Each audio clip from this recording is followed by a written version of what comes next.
Michael Teitelbaum, welcome, sir. Thank you. I got to tell you, in his old life, not too long ago, he was a proud member of the Baltimore CEO Club and the Presidential Advisory Council, the PAC. Yep. We used to host it at your office, as I remember, right there off of Pikesville. He's now president of Baltimore Magazine. Prior to joining the magazine, he served as a principal in a number of internet marketing firms, including Right Source Marketing, Eisner Interactive, which is a big firm, was a big firm here in town. True Presence, and Imagination. And prior to launching into the digital marketing world back in 1995, which really was the onset of the internet, he owned Money Mailer, the largest cooperative direct mail marketing firm in the Mid-Atlantic area. I know I still get those mailings from, I guess they're still in business. Still in business.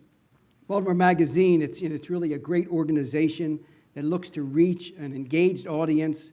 It's an innovative multimedia platform, and they engage in print and digital content, integrated marketing, advertising programs, and branded events.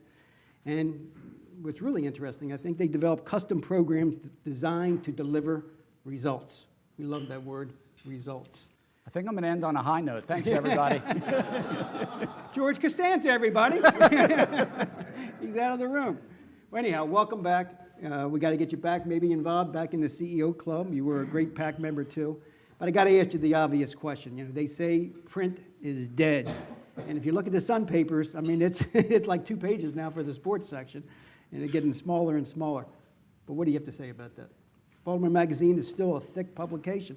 First of all, you told me this would be easy questions. All you softballs. Believe me. Actually, it's a good question. My friend here at the BBJ, I'm sure, has a somewhat, hopefully, similar answer. It's a question that I asked myself. So I've been on board for 3.5 months.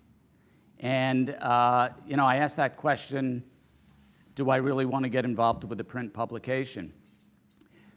Interesting little tidbit. My second job out of college, 1981, was Baltimore Magazine.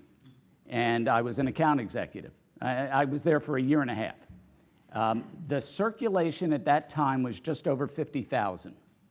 Today it stands at a little over 47,000. Wow. So is it a growth industry?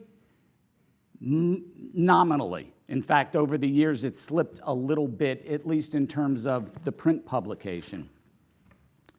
But fortunately for publications like ours, which we call city regional magazines, circulation is held steady because it's a different kind of read. It's not so where print is really suffering, maybe not dead in all cases, but certainly life support, is that daily newspaper. Because if there's breaking news, you don't want to wait till tomorrow to get today's breaking news. You go online or you watch it on CNN or MSNBC or Fox, whatever your affiliation is, and you get the news. Baltimore Magazine is unique in that we are, first of all, a resource. And I hear this often that, not everybody reads it cover to cover. But I had this conversation yesterday with somebody, and they said, it was actually a market manager of a radio group here, and she says, I am a loyal subscriber. During the summer, I read it cover to cover because I have more time, but it's always on my coffee table, and I use it as a resource. Because our listings are evergreen. We're in advance of a month talking about all the things that are in the coming month, whether they be events or restaurants. But if you haven't read Baltimore Magazine in a little while, you should really read it, not just as a resource, but for the investigative reporting that we do. The article on Port Covington is and very balanced. We don't just talk about how great it's going to be for the city. We talk about the pros and the cons.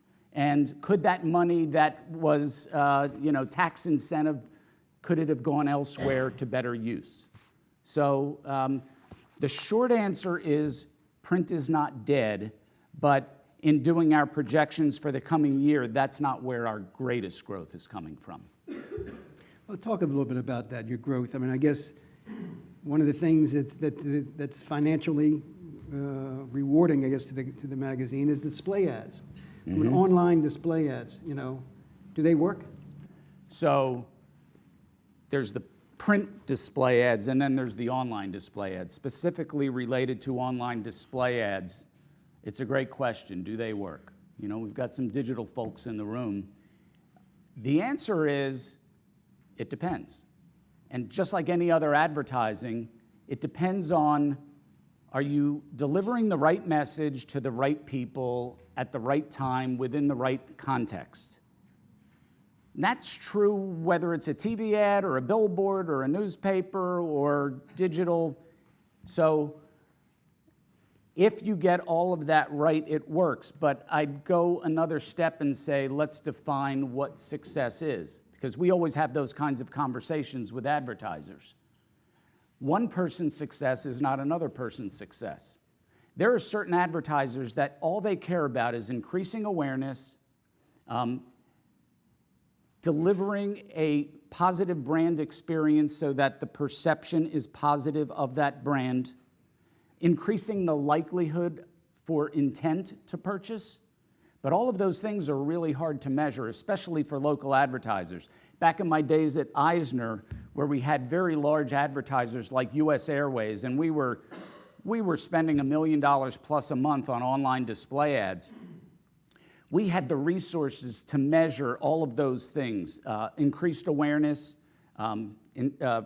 intention to purchase, perception of brand.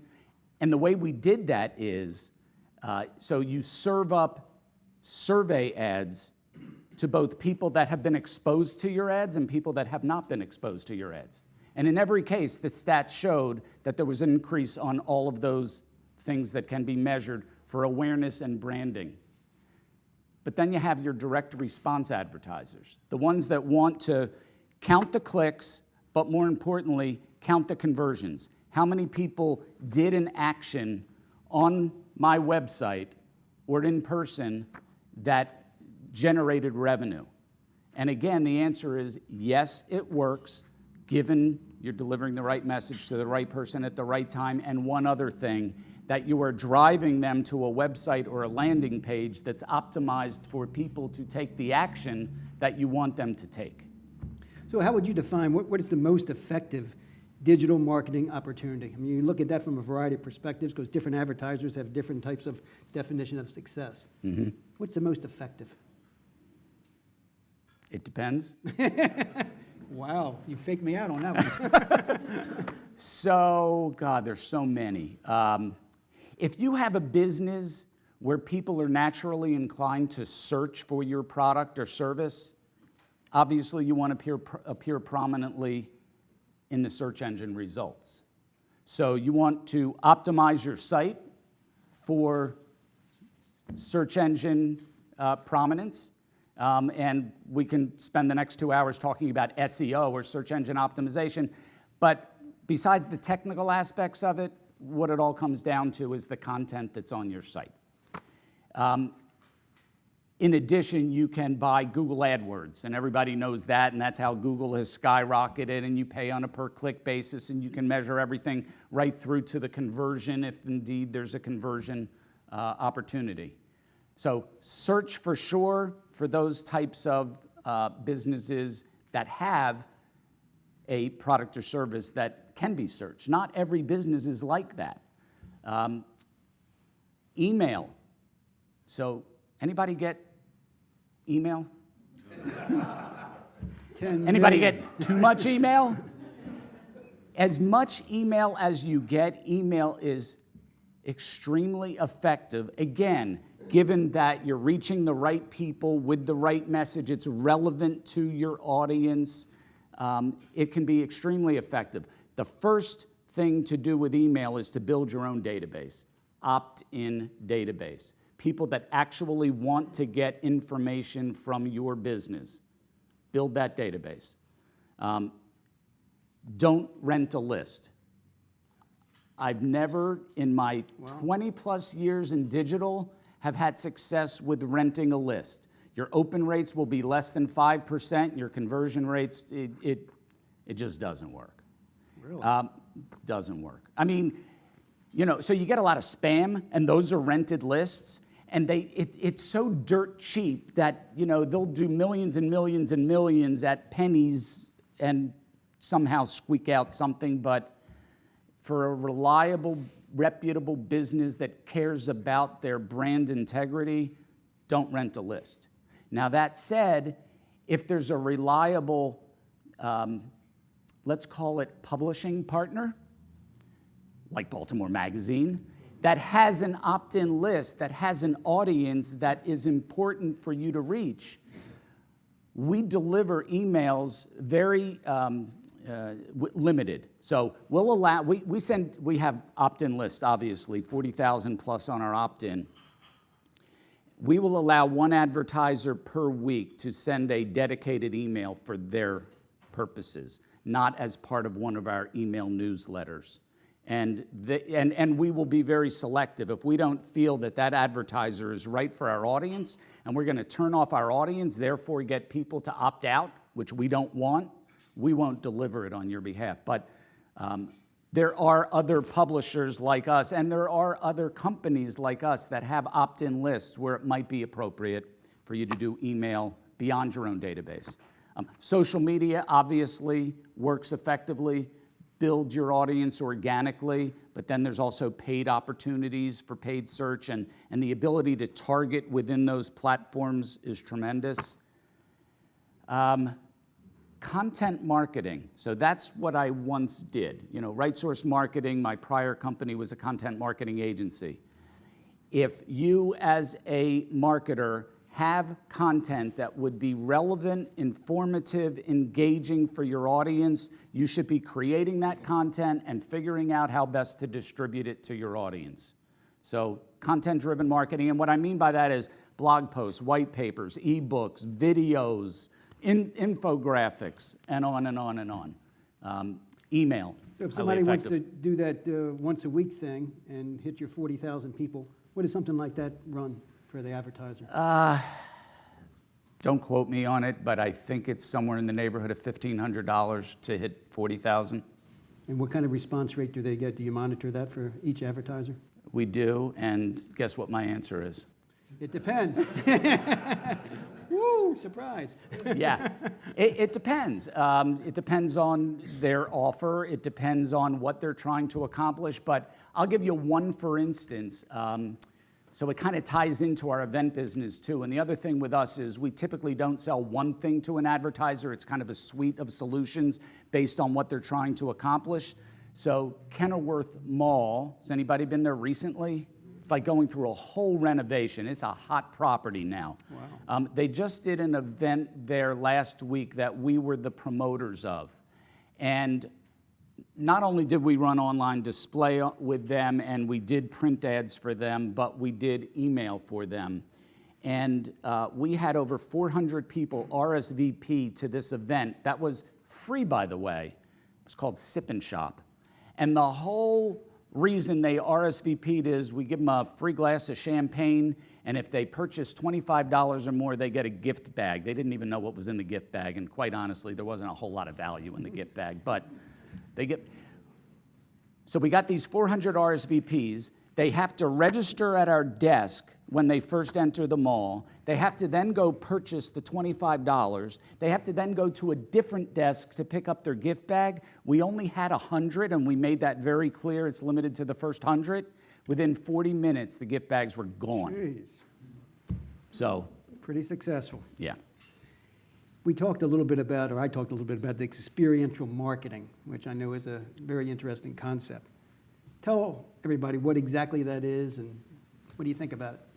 So I'm nervous about this answer because Craig's in the room. And he's the king. So has anybody ever been to a Baltimore Magazine event? Best of Baltimore.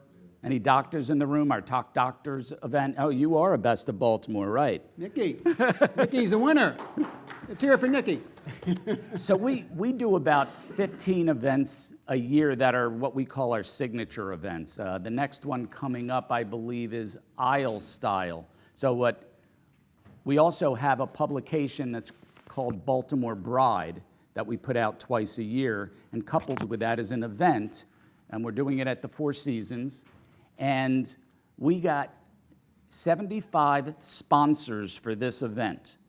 So what do they get to do? They get to meet in person. We'll probably have 300 to 400 people at this event who are planning their wedding. What better opportunity for a florist, a caterer, a photographer, a videographer, you name it, all of those businesses that are in need for wedding planners, what better opportunity than to meet people face to face? So experiential marketing is exactly that. It's experiencing the brand, and there are many ways to experience a brand at an event. It can be a solo experience. We just did something at Priority One BMW dealership where we got 300 plus doctors. You were there, Brian. I was posing as a doctor. 300 plus doctors in the dealership. You think a dealership wants to have 300 doctors in their showroom? Wow. I'm told they sold a few cars.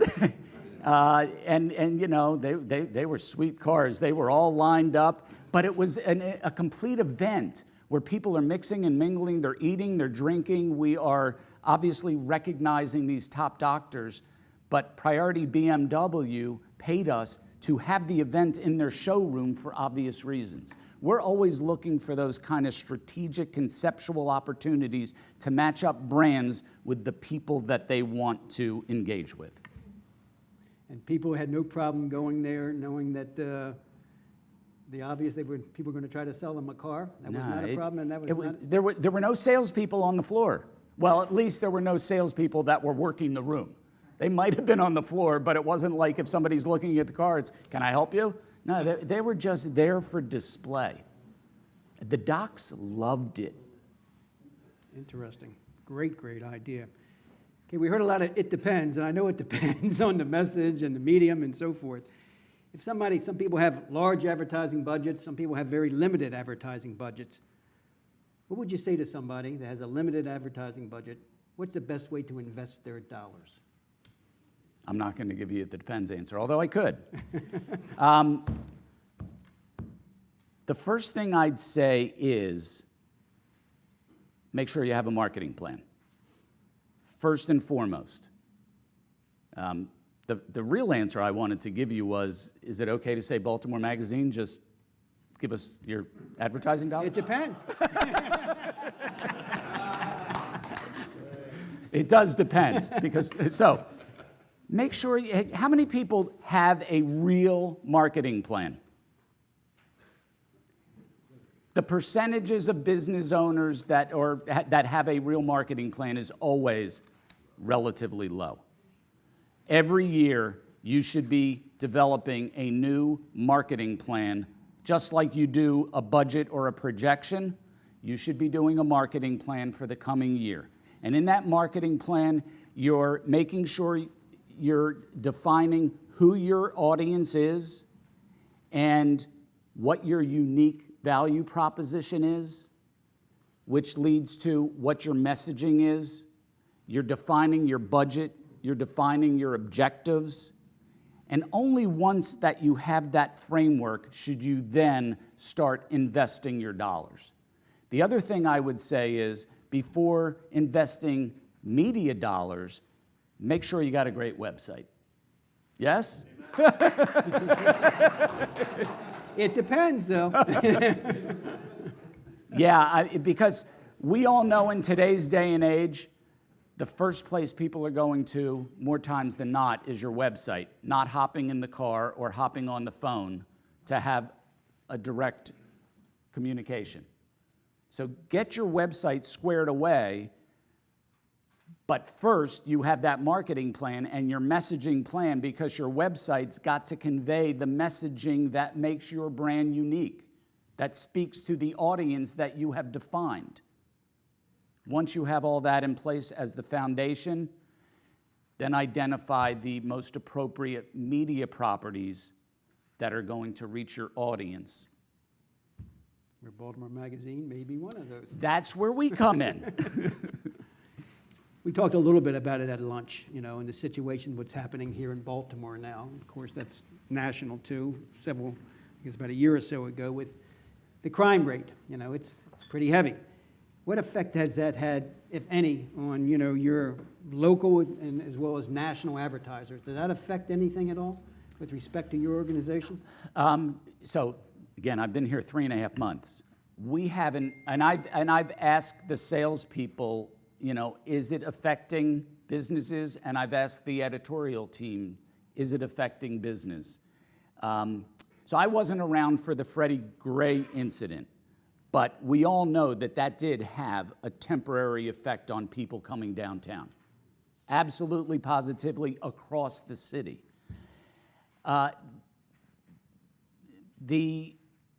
Fortunately or unfortunately, and this sounds weird, but the areas that are most affected by crime, not the only areas, but the areas most affected by crime are the ones that are economically depressed.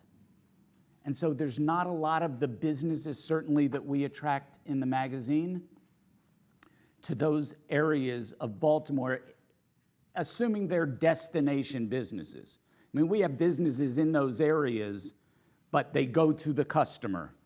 They don't have customers go to them.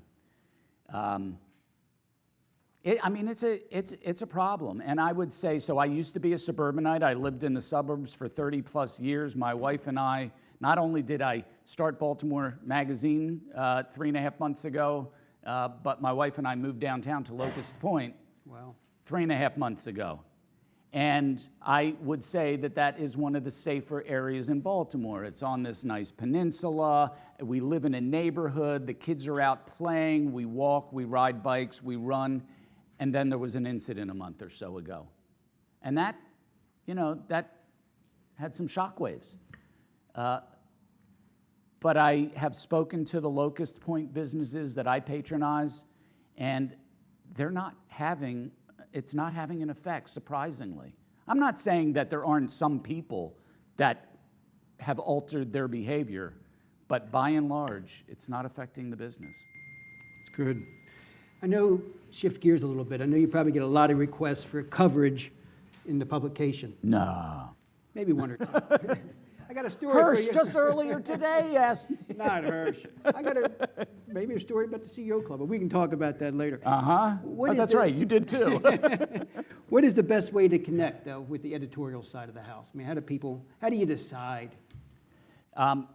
So the first thing is, in the early parts of this magazine, there's the masthead that has all the different editors because each editor has a somewhat different beat.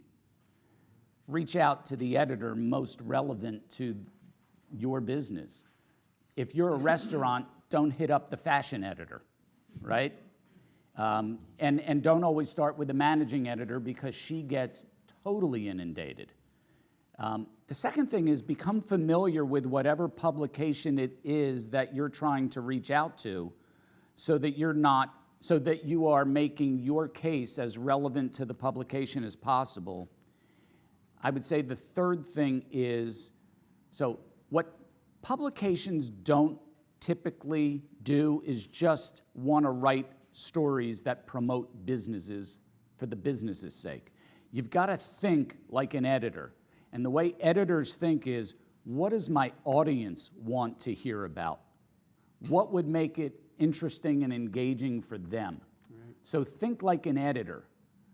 It's not that you have this great business that's been in business for 25 years, CEO Club, but is there a story behind that? Is there an angle that could be unique and different? Because all these editors want to do is create unique, interesting, engaging stories. And then just logistically, email and phone. Phone the most appropriate editor directly. You can also send them an email. If you've got a visual story to tell, especially with a publication like ours that is so visual, we're as much about the images as we are about the words. Send some images along with your story idea. And it is a story idea. Who makes the final decisions, the editor? Editors.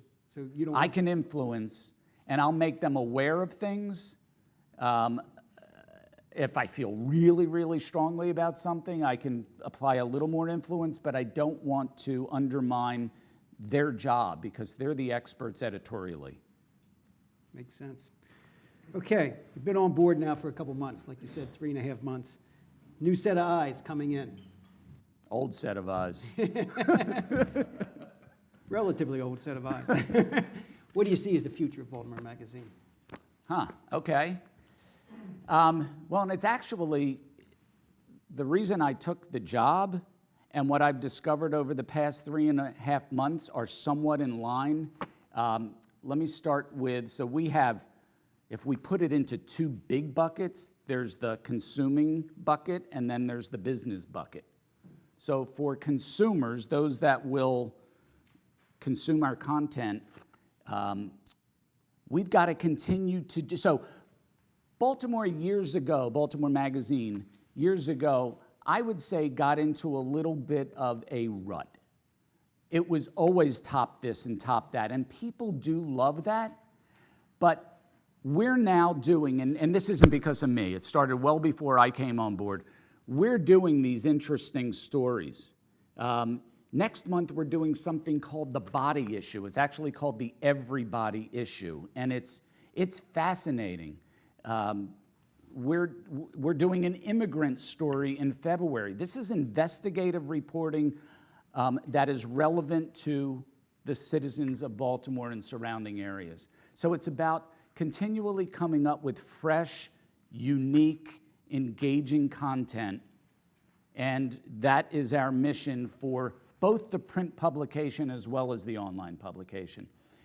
As far as our website, so what people may not realize is, we only get to update this once a month. We update our website every day with 6 to 8 new articles. Wow. We get 150,000 unique visitors to our website every single month. And so the big growth area, and I have to be very careful because I've been in digital for the last 20 years, that I don't put too heavy a hand on digital, because this matters very much, and we are going to grow this as well. But the real growth, the more hyper growth can come from our digital, both in audience as well as revenue. So that's on the consumer side. I will say one other thing. We haven't done a real marketing campaign in years and years. The marketing that we do primarily for the magazine is we'll talk about the upcoming issue. But we're not making a compelling case for either people that once subscribed that no longer subscribed. We want them to rediscover Baltimore Magazine.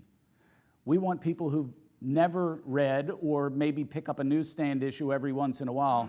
We want to make a compelling case for them to discover Baltimore Magazine and subscribe. And so we're working on a marketing campaign in order to get that word out there, that we've got to, if you care about your city and care about making the most of your life, whether you live in Baltimore area, not just the city, but surrounding area, whether you live, you work, or you visit, you need to be consuming our content because it will make your life better. It truly will.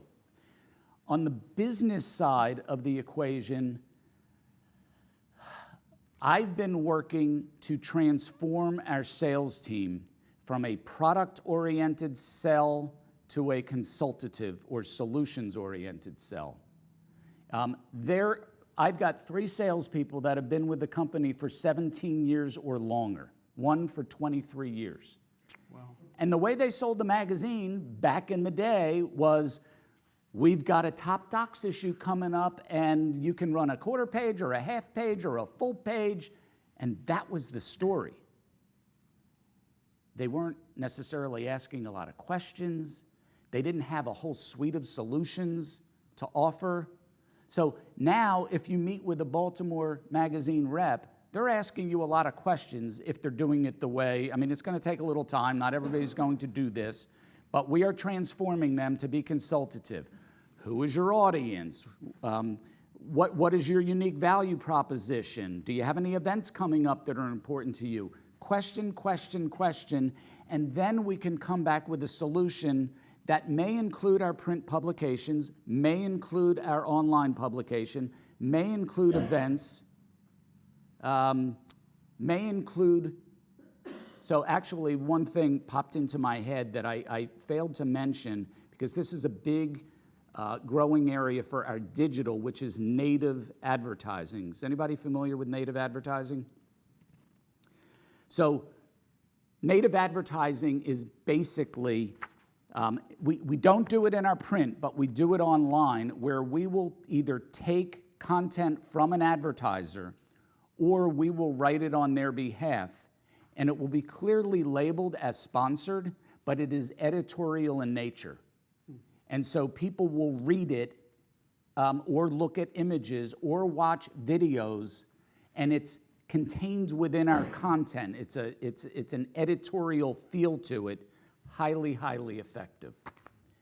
So back to the business side of things, it's really coming back with that suite of solutions that we have to offer that will help our advertisers achieve their marketing objectives.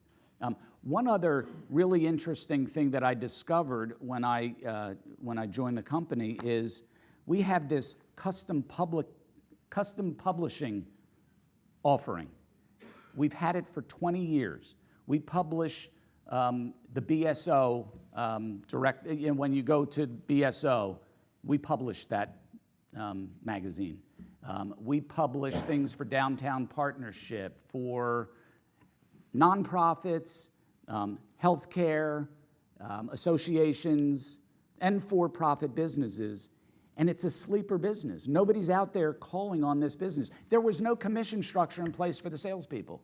How motivated are they to sell custom publishing?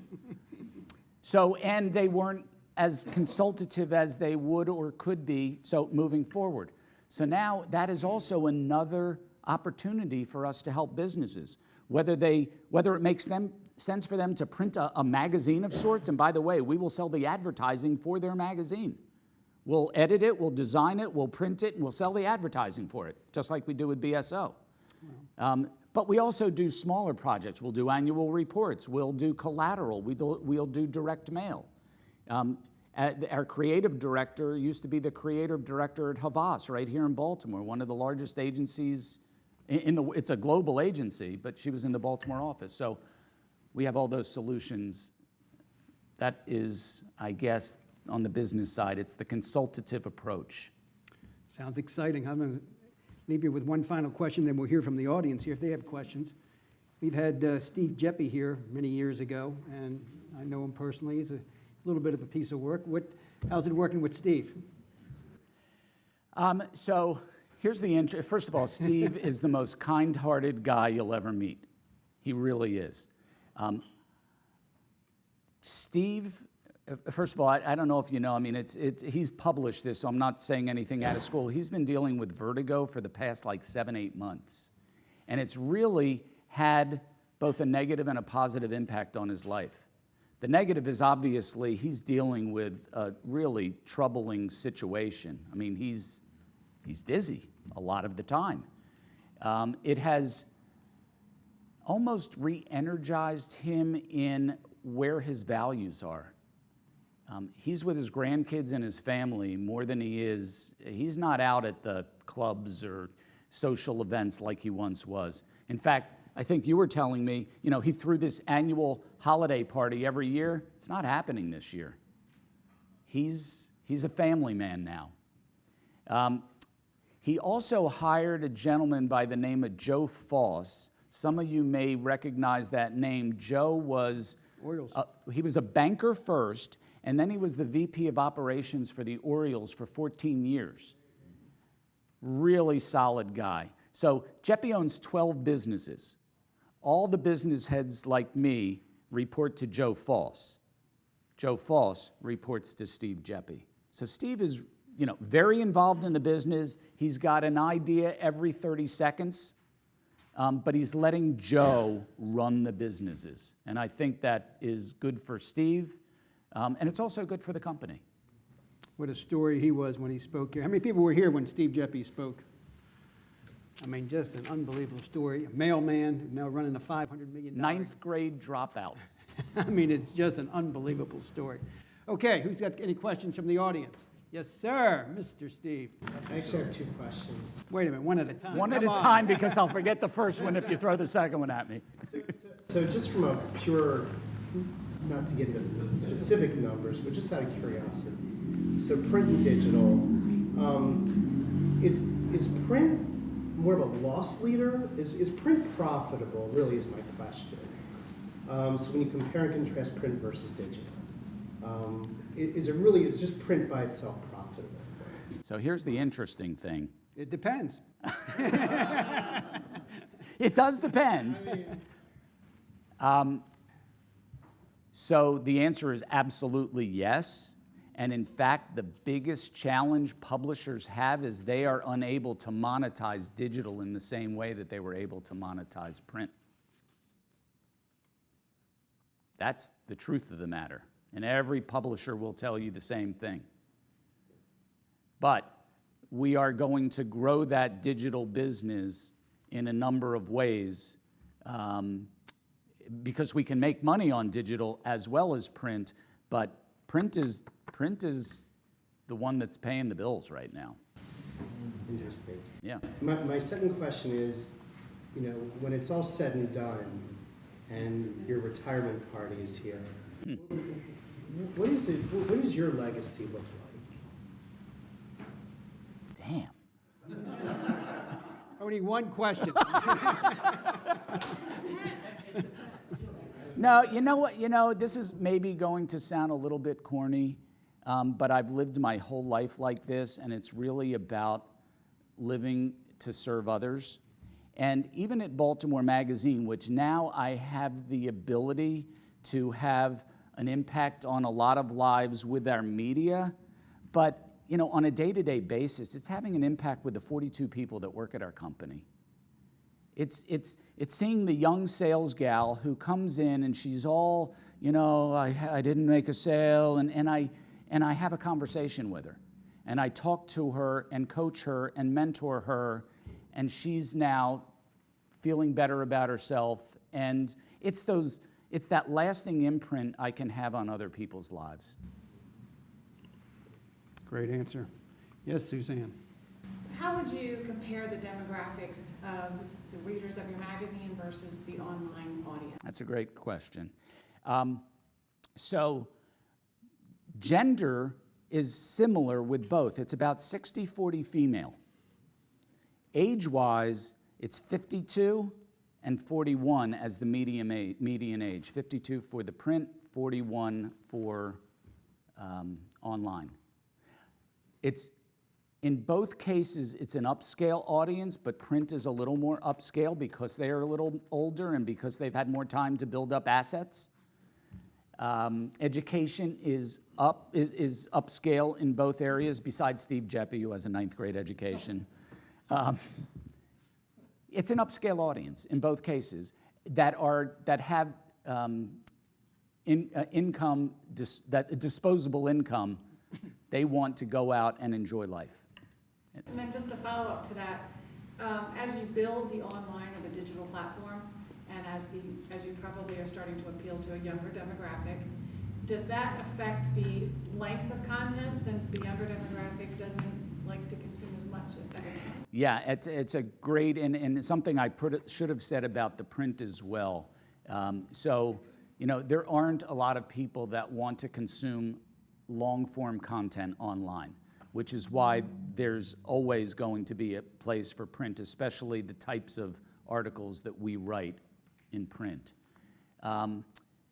We have that conversation all the time with our editors about making those articles online shorter and more succinct. Now, that said, some of these same articles appear online, and the most visited article in the past 30 days has been the Port Covington article, which is, I don't know exactly how many words, but it's a lot of words. So, as a general rule, shorter is better online. Images are great. People love images. Picture's worth 1,000 words. Doug? I just wanted to follow up on a couple of these points. So some publishers have moved away from print because they weren't able to keep it as a profit center. And they focused on events and other services. Some have succeeded at that, some have failed miserably at it. The research shows that print has the highest believability. That is, thank you, yes.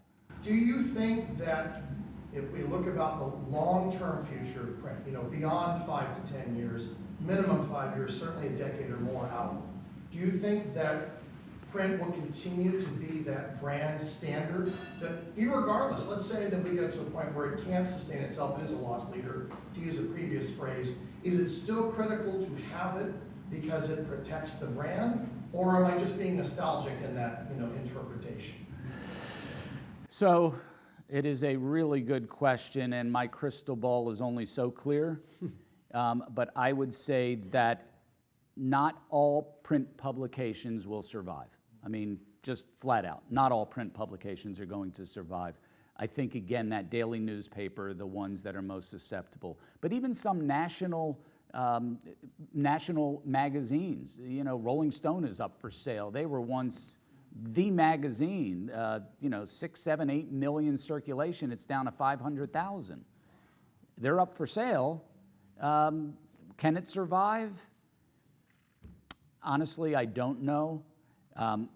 I attend an association with other city regional magazine publishers, and all across the country, we've been kind of steady. There is a certain amount of, everybody feel proud to be a Baltimorean? I mean, in spite of, if an out-of-towner talked about Baltimore, how do you live there, the homicide rate, blah, blah, blah, I defend it. We all defend it. We're proud of our sports teams. We're proud of our institutions. I can speak for myself. I'm proud to be a Baltimorean. And as a Baltimorean, I want to find out what's happening in Baltimore. And so 10 years out, 5 years out, we're definitely still print. 10 years out, I heavily suspect there's still print.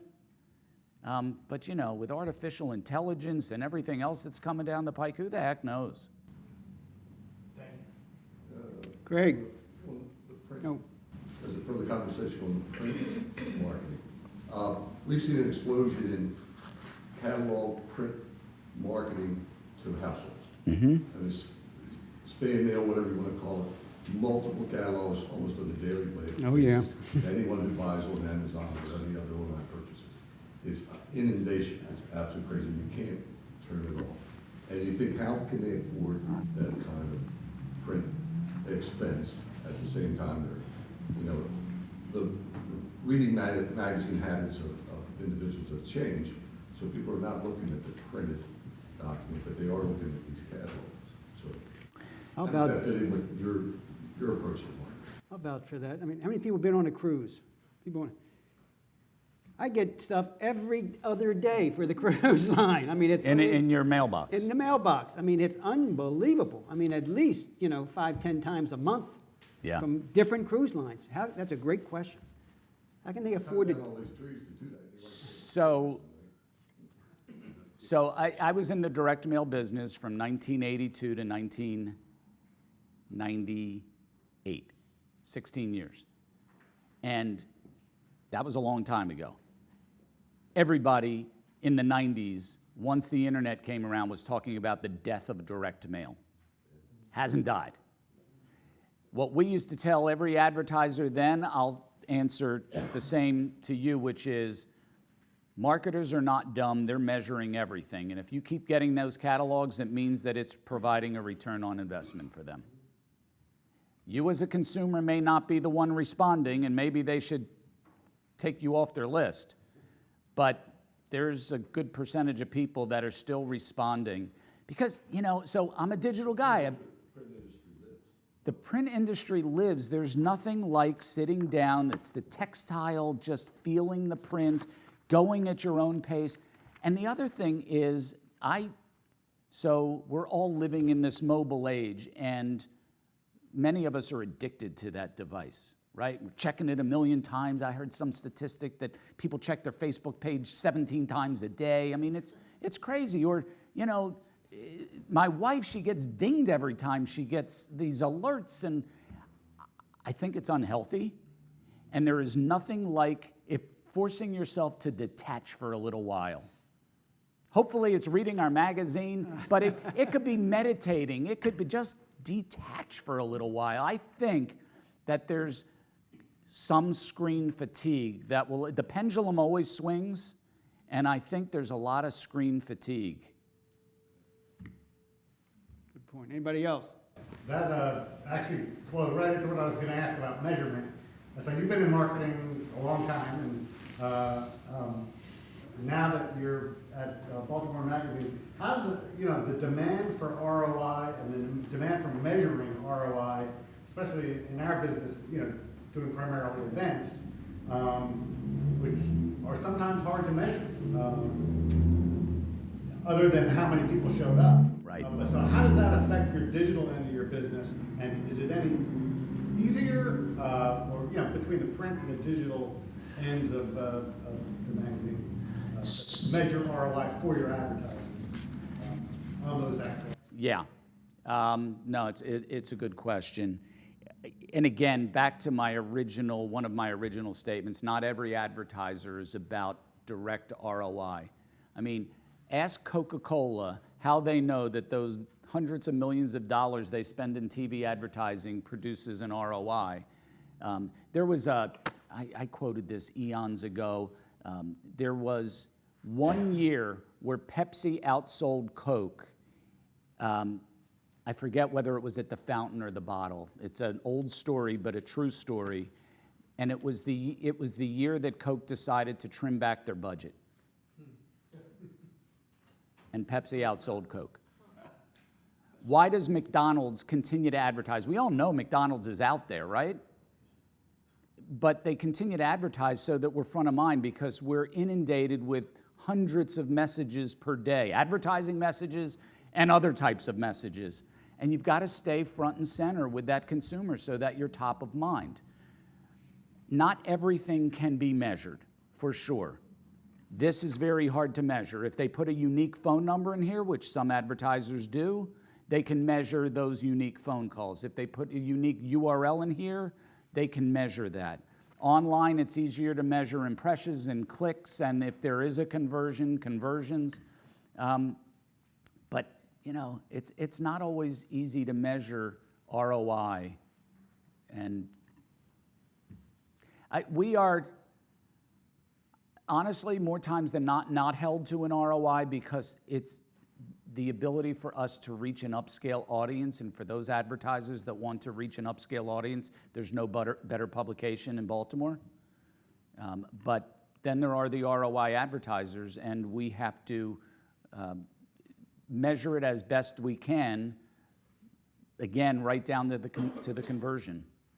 What's the old axiom? 50% of advertising doesn't work. You don't know which 50%. 50% is. Anybody else? Mr. Hirsch.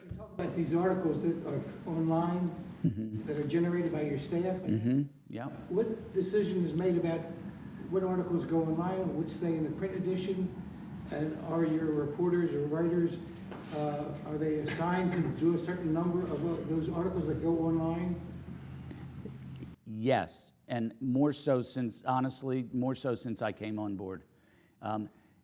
Much like a lot of organizations, there was a little bit of silo effect at Baltimore Magazine because we had our print and we had our digital, we had our sales team, we had our marketing team, we had our custom publishing, we had our events people, and we've kind of brought them all together knowing that we are serving one mission for consumers and one mission for businesses.